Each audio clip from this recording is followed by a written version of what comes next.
ಎಲ್ಲರಿಗೂ ನಮಸ್ಕಾರ. ಜನ್ಮ ತಿಂಗಳಿನ ಪ್ರಕಾರ ನಿಮ್ಮ ಆರ್ಥಿಕ ಯಶಸ್ಸಿನ ಕುರಿತು ಹೇಳಬಹುದಂತೆ. ಇದರ ಬಗ್ಗೆ ಸಂಖ್ಯಾಶಾಸ್ತ್ರ ಈ ರೀತಿ ಹೇಳುತ್ತದೆ.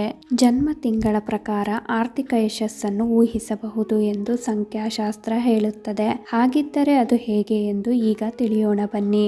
ಸಂಖ್ಯಾಶಾಸ್ತ್ರವು ನೀವು ಹುಟ್ಟಿದ ತಿಂಗಳು, ನಿಮ್ಮ ವ್ಯಕ್ತಿತ್ವ, ಜೀವನದ ಹಾಗೂ ಆರ್ಥಿಕ ಯಶಸ್ಸಿನ ಬಗ್ಗೆ ಬಹಳಷ್ಟು ಮಾಹಿತಿಯನ್ನು ನೀಡಬಲ್ಲದು.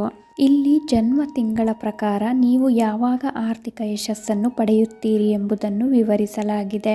ಆದಾಗ್ಯೂ ಇದು ಕೆಲವರ ಜೀವನದಲ್ಲಿ ನಿಖರವಾಗಿರದೆ ಹೋಗಬಹುದು. ಇದಕ್ಕೆ ಕಾರಣ ನಿಮ್ಮ ಕರ್ಮಫಲಗಳು ಎಂದು ನಂಬಲಾಗುತ್ತದೆ.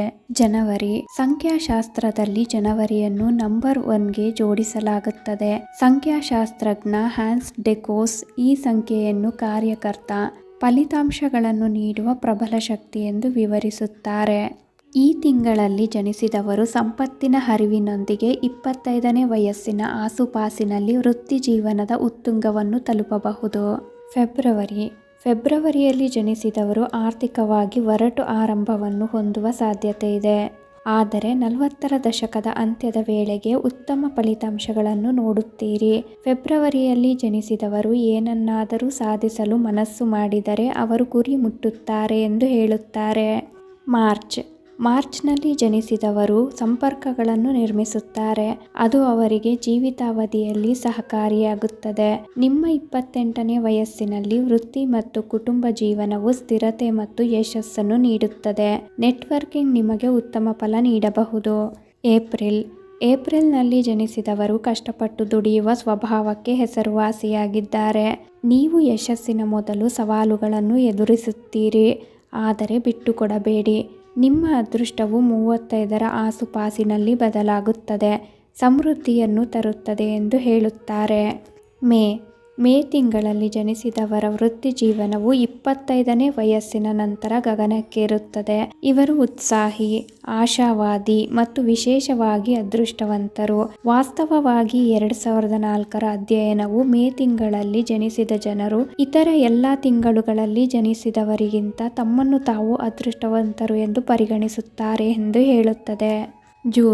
ಜೂನ್ನಲ್ಲಿ ಜನಿಸಿದವರು 30ನೇ ವಯಸ್ಸಿನಲ್ಲಿ ಸುವರ್ಣ ವರ್ಷಗಳನ್ನು ತಲುಪುತ್ತೀರಿ. ನಿಮ್ಮ ಅನುಭವ ಮತ್ತು ನೆಟ್ವರ್ಕ್ ಯಶಸ್ಸು ಮತ್ತು ಆರ್ಥಿಕ ಸಮೃದ್ಧಿಗೆ ದಾರಿ ಮಾಡಿಕೊಡುತ್ತದೆ ಎಂದು ಹೇಳುತ್ತಾರೆ. ಅಲ್ಲದೆ ಇವರು ತಮ್ಮ ಬಗ್ಗೆ ವಿಶೇಷ ಭಾವನೆ ಮೂಡಿಸುವ ಸಾಮರ್ಥ್ಯವನ್ನು ಹೊಂದಿರುತ್ತಾರೆ. ಜುಲೈನಲ್ಲಿ ಜನಿಸಿದ್ದರೆ ತೀಕ್ಷ್ಣ ಮತ್ತು ಮೃದು ಸ್ವಭಾವದವರಾಗಿರುತ್ತೀರಿ. ಆರಂಭದಲ್ಲಿಯೇ ಅದೃಷ್ಟವನ್ನು ಹೊಂದಬಹುದಾಗಿದ್ದರೂ ನೀವು ಹೆಚ್ಚು ಹೆಮ್ಮೆ ಪಡುವ ಸ್ವಭಾವದವರಾಗಿದ್ದಕ್ಕೆ ಅದೃಷ್ಟವು ಸ್ವಲ್ಪ ಹಿಂದೆ ಸರಿದಿರಬಹುದು. ನಿಮ್ಮ 33ರ ಆಸುಪಾಸಿನಲ್ಲಿ ಆರ್ಥಿಕ ಅದೃಷ್ಟ ಪಡೆಯುತ್ತೀರಿ. ಆಗಸ್ಟ್ನಲ್ಲಿ ಜನಿಸಿದ ಜನರು ಸ್ವಾವಲಂಬಿಗಳು, ಪ್ರೇರಿತರು ಮತ್ತು ಉತ್ಸಾಹಿಗಳು. ಅವರ ಹಣವನ್ನು ಉಳಿಸುವಲ್ಲಿ ಮತ್ತು ನಿರ್ವಹಿಸುವಲ್ಲಿ ಉತ್ತಮರಾಗಿರುತ್ತಾರೆ. ಅವರು ಎಲ್ಲದರಲ್ಲೂ ಉತ್ತಮವಾದುದನ್ನು ಬಯಸುತ್ತಾರೆ. ನೆಲೆಗೊಳ್ಳುವುದು ಅವರ ಜೀವನದಲ್ಲಿ ಒಂದು ವಿಷಯವೇ ಅಲ್ಲ ಎಂದು ಹೇಳುತ್ತಾರೆ. ಸೆಪ್ಟೆಂಬರ್ನಲ್ಲಿ ಜನಿಸಿದವರು ನಂಬಲಾಗದಷ್ಟು ಶಕ್ತಿಶಾಲಿಗಳು. ಇವರು ಆರ್ಥಿಕವಾಗಿ ಯಶಸ್ಸನ್ನು ತಲುಪುತ್ತಾರೆ. ಸಮೃದ್ಧಿಯ ವರ್ತನೆಯು ಹೆಚ್ಚು ಹಣ ಮತ್ತು ಅದೃಷ್ಟವನ್ನು ಅನುಸರಿಸಲು ಪ್ರೋತ್ಸಾಹಿಸುತ್ತದೆ. 31ರ ವೇಳೆಗೆ ಶ್ರಮಕ್ಕೆ ತಕ್ಕ ಫಲ ದೊರೆಯುತ್ತದೆ. ಕನಸುಗಳು ನನಸಾಗಲಿವೆ. ನೀವು ಅಕ್ಟೋಬರ್ನಲ್ಲಿ ಜನಿಸಿದರೆ ಬಲವಾದ ಇಚ್ಛಾಶಕ್ತಿಯುಳ್ಳವರಾಗಿರುತ್ತೀರಿ. ಆದರೆ ನಿಮ್ಮ ಶ್ರಮದ ಫಲವನ್ನು ನೋಡಲು ಇತರರಿಗಿಂತ ಸ್ವಲ್ಪ ಹೆಚ್ಚು ಕಾಯಬೇಕಾಗಬಹುದು. 45ರ ಆಸುಪಾಸಿನಲ್ಲಿ ನೀವು ಆರ್ಥಿಕ ಯಶಸ್ಸನ್ನು ತಲುಪುತ್ತೀರಿ. ನವೆಂಬರ್. ಸಂಖ್ಯಾಶಾಸ್ತ್ರದಲ್ಲಿ ಸಾಮಾನ್ಯ ಅಭಿಪ್ರಾಯದಂತೆ ನವೆಂಬರ್ ಮಕ್ಕಳು ಹೆಚ್ಚು ನಿರಾಶಾವಾದಿಗಳು. ತಮ್ಮನ್ನು ತಾವು ದುರಾದೃಷ್ಟವಂತರು ಎಂದು ನಂಬುತ್ತಾರೆ. ಆದರೆ ನಿಮ್ಮ ಅದೃಷ್ಟವು ಪ್ರಾರಂಭದಲ್ಲಿ ಉತ್ತಮವಾಗಿರುವುದಿಲ್ಲ. ಆದರೆ ಸುಮಾರು 30ರ ಆಸುಪಾಸಿನಲ್ಲಿ ಸಂಪತ್ತನ್ನು ಹೊಂದಬಹುದು. ಡಿಸೆಂಬರ್. ಕೊನೆಯ ತಿಂಗಳಲ್ಲಿ ಜನಿಸಿದವರು ಬುದ್ಧಿವಂತ ಮತ್ತು ಸ್ವಾವಲಂಬಿಗಳಾಗಿರುತ್ತಾರೆ. ಹಾಗೆಯೇ 33ರ ಹೊತ್ತಿಗೆ ಸುವರ್ಣ ಹಂತವನ್ನು ತಲುಪುತ್ತೀರಿ. ಅನೇಕ ಡಿಸೆಂಬರ್ ಮಕ್ಕಳು ನಟನೆ ಮತ್ತು ಸಂಗೀತ ಉದ್ಯಮದಲ್ಲಿ ಉತ್ತಮ ಯಶಸ್ಸನ್ನು ಕಂಡಿದ್ದಾರೆ.